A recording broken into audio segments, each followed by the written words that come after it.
Welcome, everyone. This is our Souls Speak. We're in constellation in divine space. We convene with our souls to listen, share, and explore.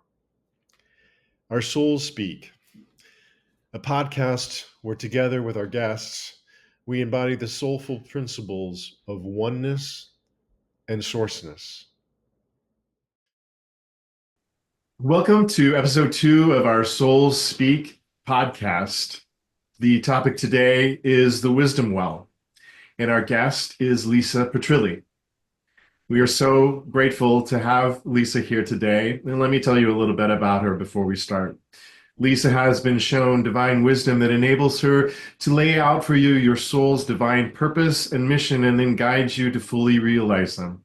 She meticulously draws the map to your highest leadership in life path, enabling you to holistically embody your true power and create your legacy that resonates for all, enduring, and impassioned. She guides extraordinary, high-achieving leaders and teams to align their life's work with their soul's divine purpose so they can uplift their organizations through every decision, raise their organizations to the highest advancement, and experience profound personal meaning and certainty. As a former Fortune 500 executive who rapidly advances through the ranks of the prestigious healthcare company to lead a $750 million business unit, Lisa uniquely bridges intellectual fortitude and ancient wisdom, offering a revolutionary approach to manifesting higher consciousness purpose. Having launched a national healthcare initiative that saved her company $500 million in revenue, and having led global negotiations and contracting with the world leading to pharmaceutical companies, and then went on to hold such roles as Chief Relationship Officer for CEO Connection, Chief Marketing and Operations Officer for a private company whose B2C products she took to the Academy Awards and Emmy Awards, red carpet events, and founder, creator, and head of Medline Institute, offering a full executive leadership curricula to healthcare executives. Lisa holds an MBA from the Kellogg School of Management at Northwestern University, and her work has been featured in the Harvard Business Review blog, New York Times, Financial Times, Fast Company, and the Wall Street Journal, among others. She is the author of the Introvert's Guide to Success in Business and Leadership, and co-author of the Character-Based Leader. She spoke at the United Nations Environmental Conference at the age of 26 and was invited back to the UN 3 additional times representing women's empowerment initiatives. Through her sacred personal development work and study, Lisa has discovered her gifts to help others know and understand their soul's mission, empowering others to stop seeking their divine purpose and to begin living it. Her mission is to help others step into their divine purpose and sovereignty. Wow, that's quite a resume there, Lisa. And so you are integrating your spiritual path and your business, and it seems like from our conversation just this past weekend, you really discovered something very powerful for you, the wisdom well. Can you tell us what that is? And before I start, I should say, first of all, thank you. I'm just so delighted to be here. Thank you for that introduction. Of course, that opportunity to speak at the UN when I was 26 was just a couple of years ago. So it's a fresh memory. I have been blessed in so many ways, and one of those ways was to be asked by Lorna to join a group of incredible, beautiful women from around the world called the Keepers of the Light. And we had somewhat of an impromptu gathering last weekend. And right away, as we were looking into what our mission was for that day, it became very apparent that most of the group was feeling a particular energy that needed to be addressed. And what I was being shown was all of the springs the water springs on the planet. All of the, if you think about waterfalls, what I was being shown was just underneath the earth. There was so much happening with the water, and that there was this beautiful matrix of water underneath the earth that was coded. And it reminded me right away of an experience I had last September when I was in France, and I spent a week in southern France, and I was following in the footsteps of many of the Cathars. And I spent a day at Mary Magdalene's cave, or the cave that is believed to be where she spent the latter 30 years of her life. And I remember being in that cave and thinking, and talking to Mary Magdalene and thinking, it is so isolated here. And she did so much work beyond that area. How did you sustain yourself to be able to go out and do that work? And I remember being shown that it was the water. The water there is pure and coded.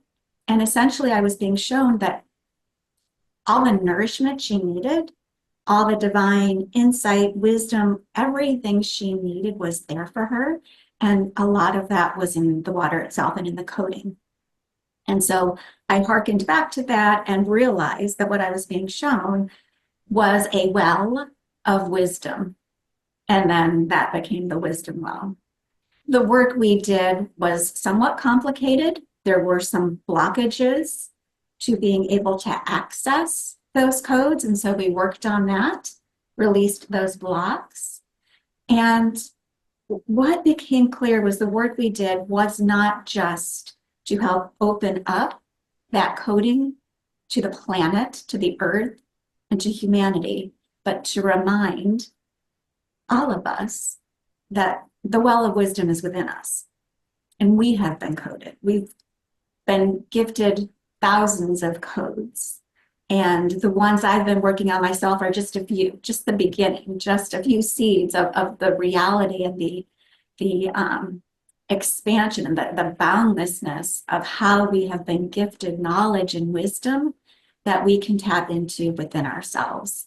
And that became just really evident as we were doing our work this past weekend, that at least for me in my own personal work and my own personal soul mission, connecting people to that wisdom within them is vital. To look upon ourselves as having a wisdom well that we can access is important. In what I was hearing from my guides, that they want me to help others connect with. And in doing that, they'll be connecting with their soul. And by connecting to their soul, they'll be opening themselves up to that divine wisdom that is there for them. And then attracting through their vibration others who are connecting to their souls around the world, deepening our connection to the collective soul of humanity and of the earth. Why do you think this is coming up now in our consciousness or collective consciousness? I mean, there's so much going on, right? There's so many planetary aspects happening. Planetary alignments that are happening. Over the last few hours, we've started a new moon in Pisces. Pisces, of course, was the era we were in for the last 2,000 years, very much devotional, religious in nature. We're shifting now into our own personal sovereignty and personal power. So there's a shift that's happening. Pisces itself is the wisdom of the deep. It's very deep. It's very watery. It's very emotional. It is a time for us, I believe, to bring a lot of compassion to our fellow humans, seeing what's happening on this planet, knowing so many are feeling wobbly or a variety of emotions, to bring that well of wisdom to how we interrelate with them, but also with the compassion that we have within ourselves, which is expressed in that Piscean energy. So I think a variety of factors is making it more important than ever to have these conversations and wake up to all that is there for us as humans who are divine. but having a human experience.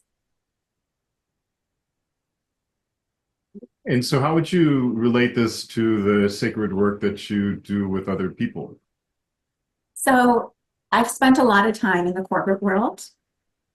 I have been someone who has educated leaders, worked with leaders, been a leader. Leadership is really a fascinating area for me. And what I have discovered is that so many leaders are leading based on what they've been told to do, but not necessarily because of how they're connected within themselves. And in many cases, they are not sure of their own soul mission. They're not feeling a sense of purpose. They might know there's a greater purpose there for them. They don't know what that is. They're disconnected. They want to step into their power, step into their sovereignty. They don't know how. They are experiencing just a variety of challenges that are new on this planet. And what I've discovered is that by showing them just a few of their codes that they come in, that natal chart, which is all about the energy, the interrelation between energy and matter at the moment they're born, and the rays, which most people aren't even aware of, let alone talking about. The rays, those fractals of light that embody the aspects of source expression and source personality that we come in with and are blessed and gifted with to share on our own journeys. Just by showing them those few codes, it brings hope, clarity, certainty, confidence, the ability to see themselves as so much more than they were ever able to see themselves as before, to start to really understand what it means to be a divine being on this planet. And that alone has a massive shift in who they are being in their role in that organization and how they are serving as a leader. And so I have just been so excited by what I've seen happen with these individuals. And I want very much to be able to take that as far and wide as possible and let people know this is just the beginning, but it can truly help you get onto your path rather than feeling like so many do, which is like, I'm still wandering in the desert. It's been 40 years, I'm still wandering in the desert. And this is, okay, let's help you onto your path.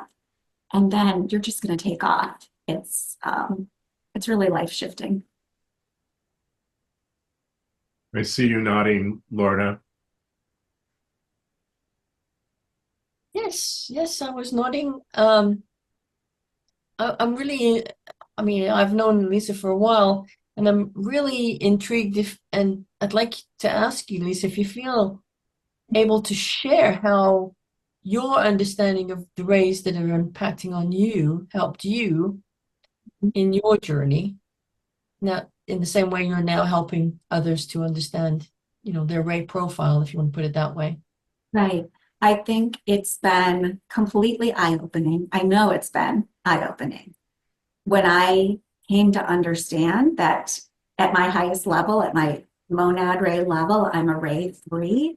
I essentially come in with the coding to express active intelligence, God's sources, divine higher intelligence, the ability to manifest that intelligence and source's vision for the planet, that I have the ability to access that. And then my sub-ray is a 7. So it's all about ceremonial order and alchemy. So the way I express that calling is to create a structure, a very orderly structure that enables people to transform and enables organizations to transform. It enables that alchemy of Ray 7, which is white magic. It's very powerful, positive magic to bring into the world. Knowing that, I mean, everything changes. How can you deny who you are when you know you come in with that ray coding? I guess you could, but it completely shifts your whole life just to know that that coding is there for you, that it is up to me to make the choice to step into that. And that changes everything. Thank you. I totally resonate with it because I know that we both share the same monadic ray and the same sun ray. So we're both a 3 and a 7.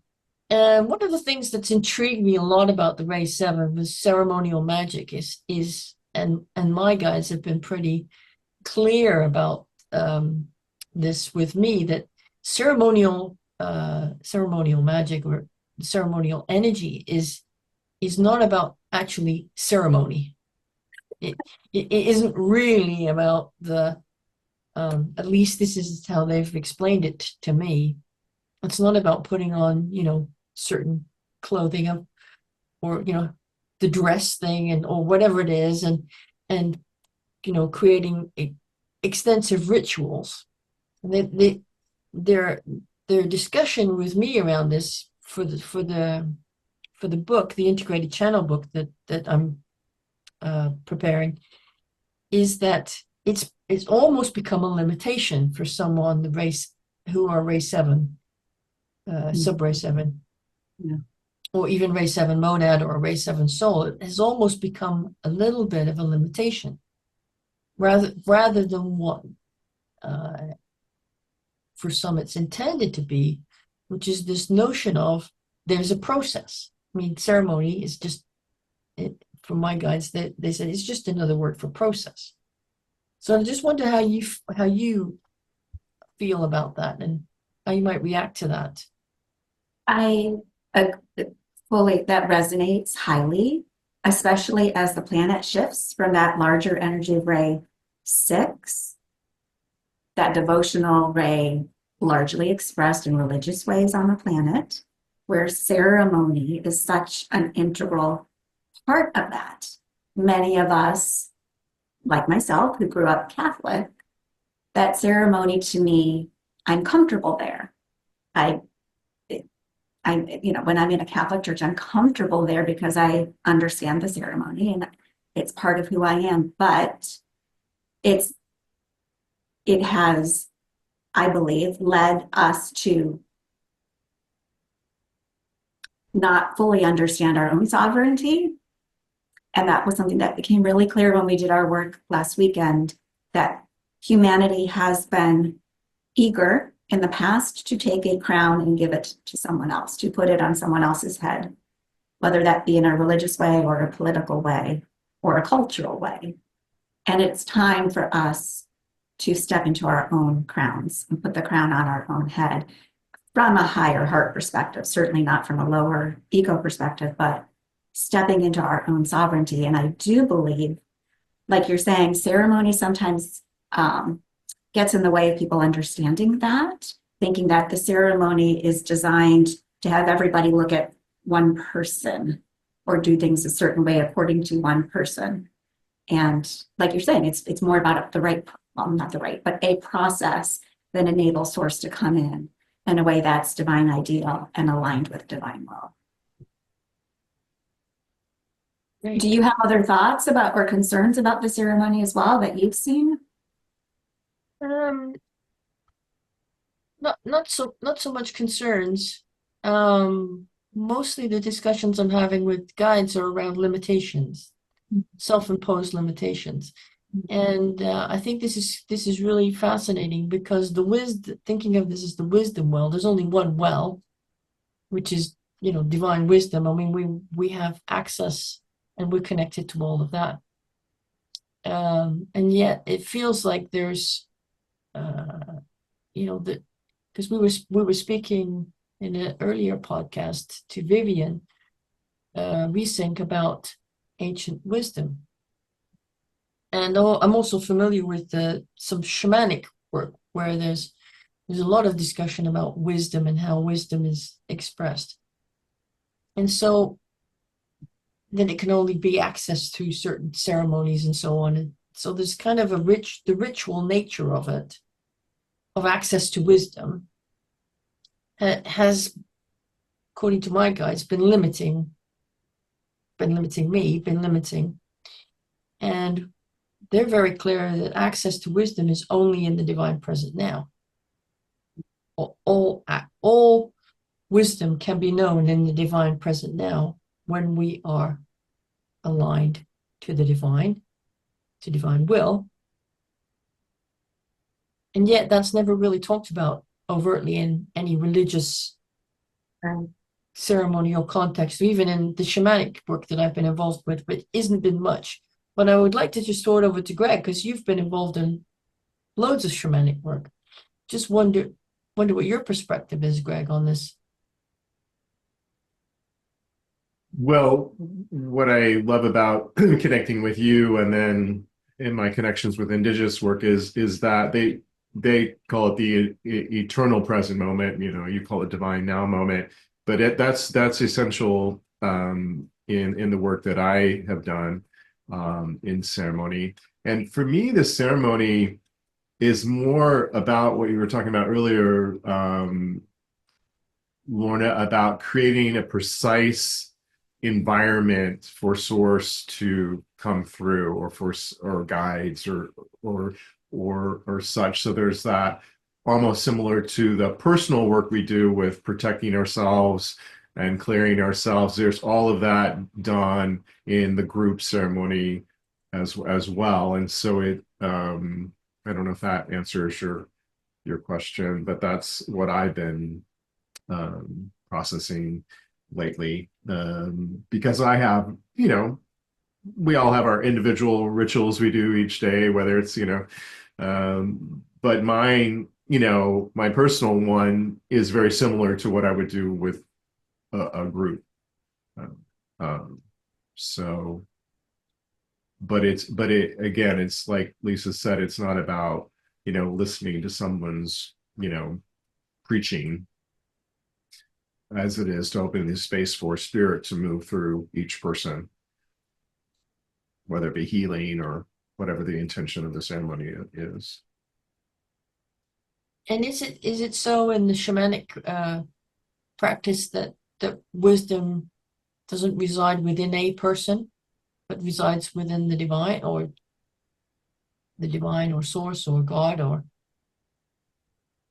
And definitely a divine wisdom, for sure. But it also resides in all nature too. There's, the plants have wisdom, the rocks have wisdom. We connect with, the rocks because we have silica in us, and they, so there's that element as well. So it's really connecting to all of your relations, is what they say, when you open the sweat lodge door, and to all my relations, to the universe, to all that I'm connected to.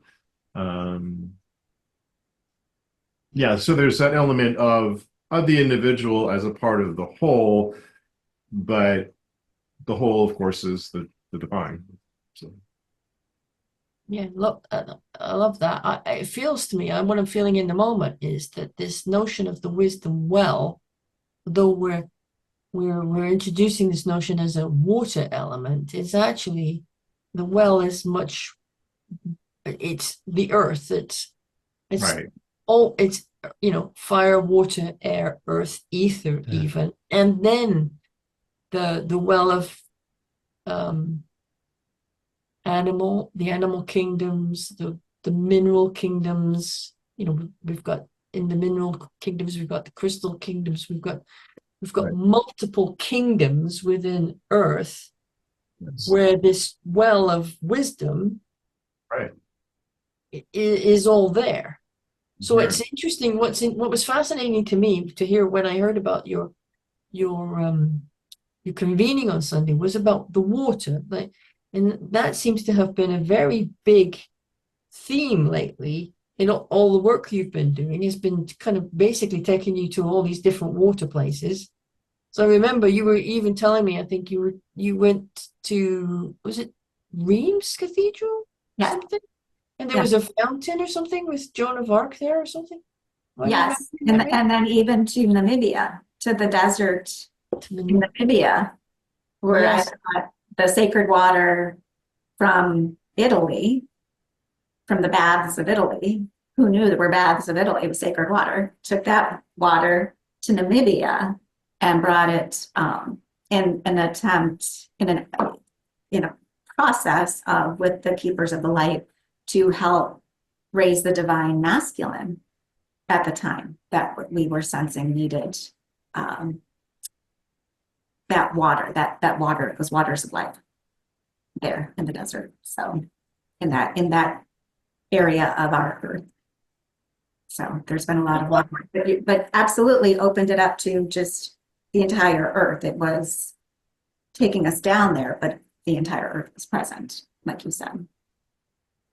So what is the special, or what is the quality of water that helps us or connects us to this deep well of wisdom? Because I forget the number. Aren't we like 90% water or something? Something like that. I think The human body is mostly water, right? Yes. I mean, Yeah. yes, silica for sure, and there's like a little, bunch of other minerals. But wondered how you feel now, having done the work that you've done, what the importance of water is to us in terms of wisdom. In our own practice, really. I mean, for me, what's become clear is the importance of that purity Mm. of water, understanding its interrelationship with the other aspects of earth, and where on the earth perhaps old energies are present that need to be released so that that purity can come back to what I keep hearing is as it was in the beginning. I don't know if that resonates, but as it was in the beginning is something that I hear a lot. Yeah, it does resonate. Yeah, it totally resonates. I'm just curious, have you come across any, or have you worked with any blockages in the way you just described? That's what we did on Sunday. That was what you were doing. Yeah. Yes. That is what the others were doing. I was asked to stay away from that work, and I was somewhere else being prepared. And I was put in something that really felt like an oyster shell, many, many layers with those oysters, the pearls of wisdom, waiting for the other work to be done. Well, it's interesting that you say pearls of wisdom. I was having a discussion in a channeling session the other day, and it was being explained to me about the grids of earth. So there's many, many grids of earth, not just light grids or love grids. There are wisdom grids, and the wisdom grid that they were talking about was the pearl grid, as being a grid that we're all able to be connected to. We're not all connected to it, but we are able to be connected to it. And that feels relevant for this in this discussion, that in the same way that water creates grids, literal flows across the physical earth, that there are energetic grids that also are created over earth. And we're not talking necessarily about ley lines or Schumann lines or any of those things. We're talking about in the etheric body of earth. At least that's what I was being shown. And it feels important that this pearl grid is becoming more accessible to us in order to access wisdom, as we're now, our planetary logos is Lord Buddha, whose sort of number one resonance is wisdom. So it's kind of lovely the way it all ties together. And just I'll stop talking to you. One final question I wanted to ask is, have you some suggestions or advice for how we can connect in our own practice to this well of wisdom? So, and it's really interesting that you say that about the grids, because that was very much present like I said, I was asked by the others not to get involved in particular work for energetic reasons and to keep my energy separate. So I was not paying attention to what they did to eliminate the blocks, but I was very much immersed in what felt like an oyster shell with grids, with lines, sort of like the Virgin Mary's coat that she had on that she appeared in Mexico. All of those grids. I was encased in that, holding a pearl of wisdom. So what I was understanding was not just that this pearl was for the work, but that this pearl was in all of us. And that it's a choice to now be aware that we have access to divine understanding and knowing by connecting within us at that higher heart level and opening ourselves up to being aligned with the divine and to allowing that wisdom into our life, those pearls of wisdom. Yeah, thank you, Lisa. I'm hearing that what you've just said there is there's an intention in there that we could offer if those watching were ready to make that choice. And so the intention would be is these words. One is in intending this, asks source and earth to connect us as is divine ideal, as is aligned with divine ideal, to our pearl of wisdom. One wills it so, divine code.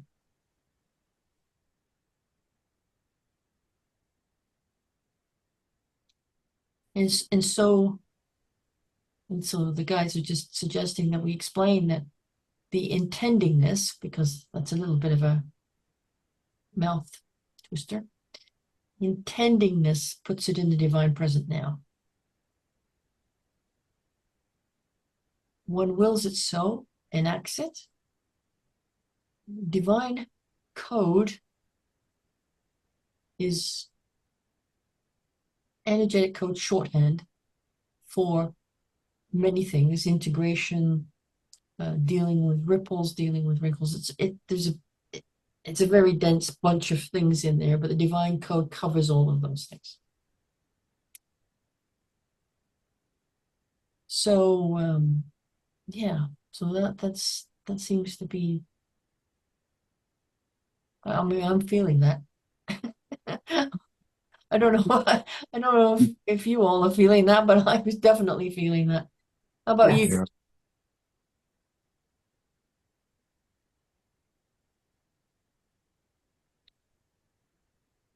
Yeah. Yeah, definitely. I'm curious about connecting to the wisdom well, the water, you were talking about the purity, Lisa. My studies with my shaman, and indigenous ways, the the water of the earth is the feminine aspect of water, and like rain is the masculine, coming down. So, is there a different kind of wisdom in that well? Yeah. I I have not thought of it like that, but that's a beautiful question. I love that idea. I mean, certainly the divine feminine is the receptivity, right. being welcoming, receptive to that wisdom.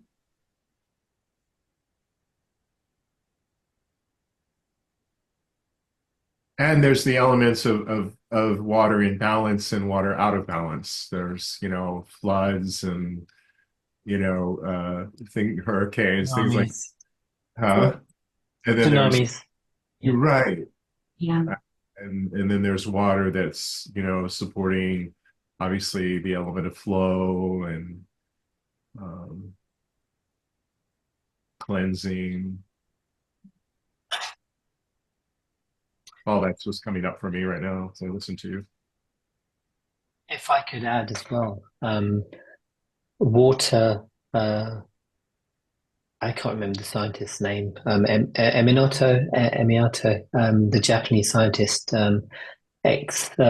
observed memories that water had.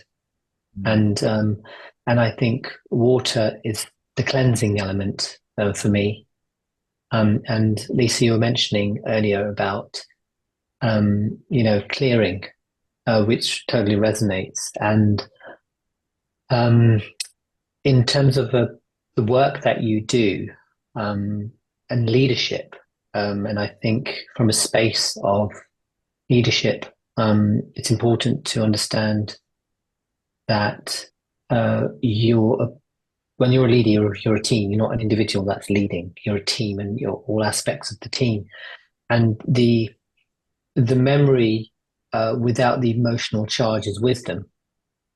And so if we don't have an attachment to the emotion, we have the experience, which is in essence wisdom. So that's from a micro level, I guess. We're all kind of just tying this up from an individual perspective, and then it kind of perpetuates outwards.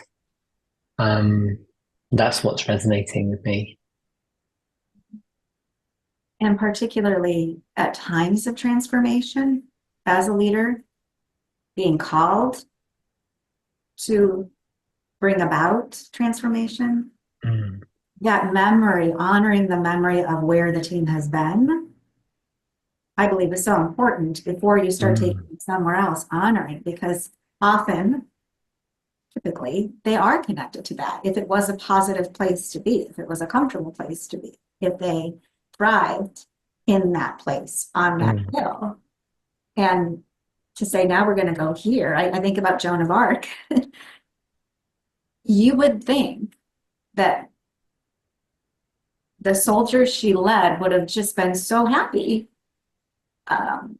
once she was there to just go off and fight, because they had been living in the worst conditions and experiences for the better part of 100 years, but they had gotten so comfortable in it and fear had taken over that as soon as she was hit, they got afraid again. If she wasn't there, they couldn't fight. She was so important to that. It's so true that people get comfortable where they're at and then honoring that, but playing that role in cleansing and then helping others to have that vision of where you're going before you start taking them there. And that's incredible. That so resonates because just on the way to the podcast here today, I went through an area called Bosworth, and there's a great battle called the Battle of Bosworth. And I went past and I saw the museum, and I'm thinking, and it's funny because I just thought about all of those people died and they had a battle, and what was that for? And in that driving through, I just transmuted that thought into all time space reality, so that the memory and the emotional charge there, that if there's any energetically things that needed to be cleared, would be dissipated. And it's interesting how you just brought up that when Joan of Arc, when she was struck, everyone would have been fear-ridden. It's interesting. Where does love come into this, and where does love play? Love is the foundation of all, right? Greg, you were about to say something? No, please go ahead. I think in transformation,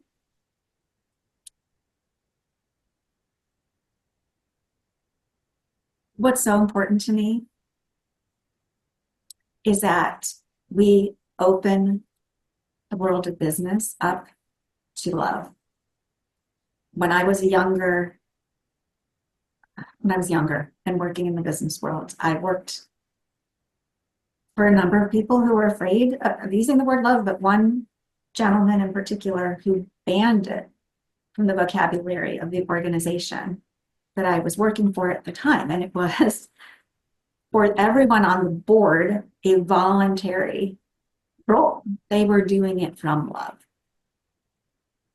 And he was denying their purpose by being so afraid of what love meant, by being so afraid of the energy of love in business. I see part of my own mission as I work to connect people to their own soul, that will help to bring love more fully into the business world so that people can spend their business life loving what they do, talking about how they love what they do, talking about how they love their colleagues, showing love and being love to each other, even when it is the hardest thing to do.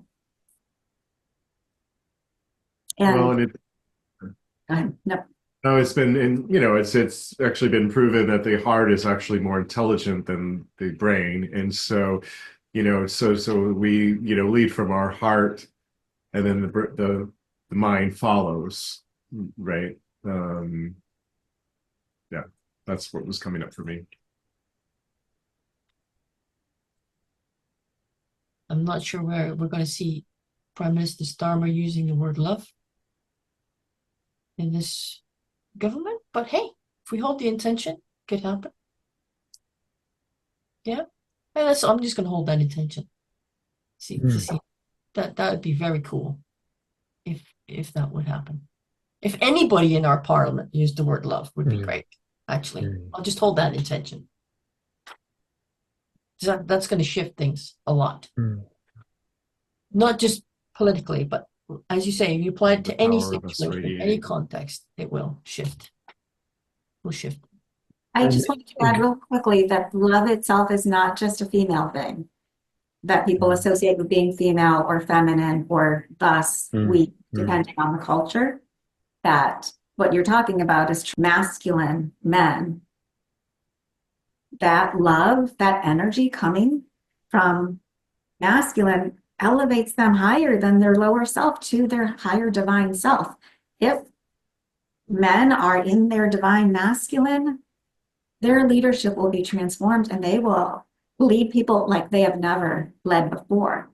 I hope they embrace that idea, but I hope they as men embrace that idea that bringing love into their leadership can change the world. I'm going to say amen. Amen. I'm just going to say that too.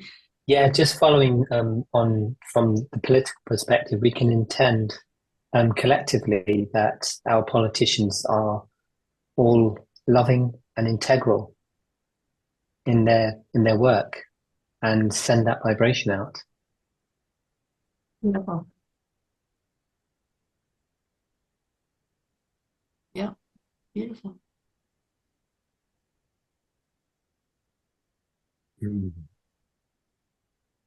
Yeah, it's there. It's a tsunami. It's going. We're talking about water. It's gone. Yeah.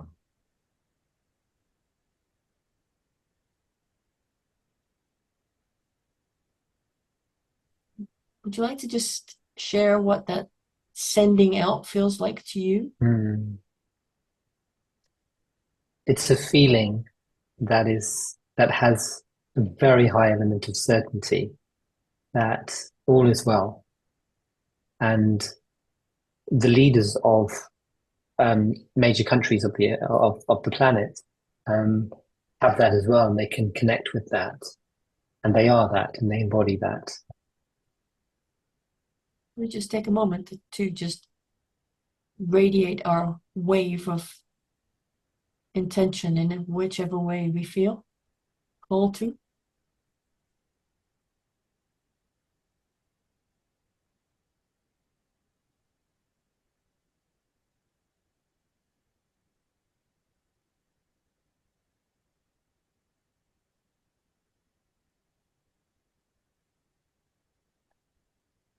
The prayer or the intention resonated, and the words, "I'm sorry, I love you, please forgive me, and thank you," I felt, and I feel it necessary or guided to mention those words. Thank you.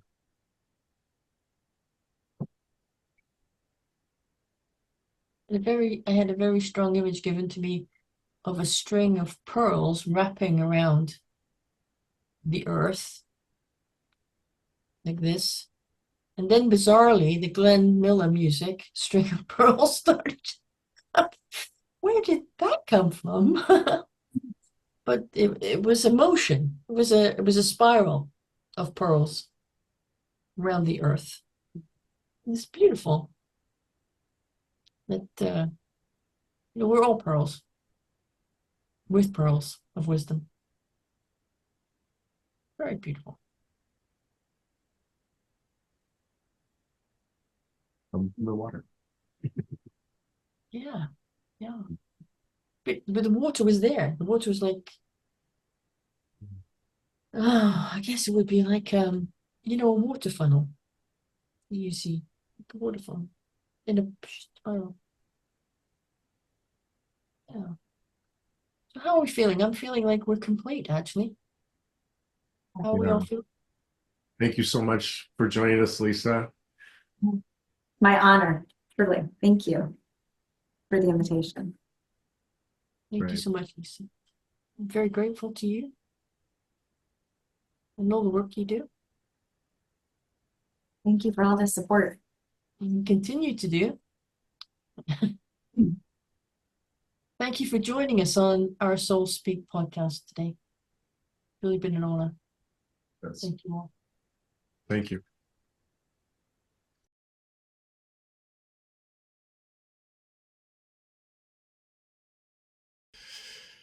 Thank you for joining us. We invite you to subscribe to our channels and join our community. To receive more information about our guests and future events, please visit our website at sourceness.one. We are one.